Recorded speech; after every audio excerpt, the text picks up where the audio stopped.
देखिला केते सुंदर दिसती। अरे माँ भारी सुंदर दिसुची किंतु तमे तो मत कि देखा जाऊनी एया तो। अरे माँ किए कहला मत दिसनी बोली तो आखिरे मु सबू देखि पारे। हेले डैडी गोटे कथा पचारिबी। कौन रे माँ पचारनु? मो मम्मी कोन बाण फुटाउथिले? हां तू जेमती बाण फुटेबा को भल पाऊ तो मम्मी ठीक सेमती भल पाऊ। मो मम्मी केमती थिले डैडी? ठीक तोरी पड़े देखा को साक्षात लक्ष्मी हेले आज तांको कथा कहीं पचार मन पड़ुची? हां डैडी। काहे की ए नुआ मम्मी कोन भल पाउनी? नितुमा एठिक आसो ना आसो बाण फुटेमा आसो आसो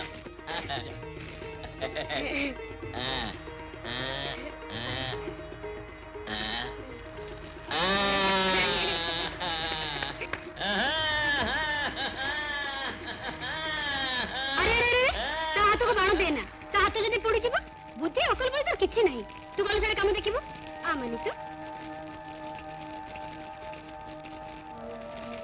एटे सुनु छ हां गुमास्ता को कोन कहउछंती के राजभद्र कोन कहबो? आज्ञा कथा कौन कि गोटे सेकेंड हैंड ट्रैक्टर मिलुची प्राय 1.5 लाख टंका दाम हबो आमे 50,000 टंका पाई दिबा कहिबे जदी ए गला सन परा तमे गोटा ट्रैक्टर किनिथलो? आज्ञा सी कोना अछि धोतर उठी गलानी हलिया मान को भारी असुविधा होची। ठीक अछि कोटा दरकार कोटा नाही से कथा तमे मोटू बेसी भलो भाबरे जानिचो। आज्ञा किनिनी आज्ञा एई चेक ता साइन कर देले दियो। नितुमा पढ़ी दादी की सुनै देलो केते टंका ले खाइची? ओहो राजभद्र तमे हेला हमर सबट बेसी विश्वस्त लोक। आज्ञा आउ ता छला चंद्रमुखी जेतेबेले निजे सब काम बुझा सुझा करचंती मु कोन तुमको संदेह करबी? दियो। आज्ञा मो दुख तुमको मु केमती कहबी डैडी ए मम्मी ना सुधु बदमाश गुमास्ता साथरे मिसी मते सबोले मारुछ आ तुम पाखो जमा भी छाउनी रातरे ना भारी डर लागुछ मु तुम पाखो रहबी डैडी हेले ए कथा मु तुमको केमती कहबी समान तुमको मार देबे।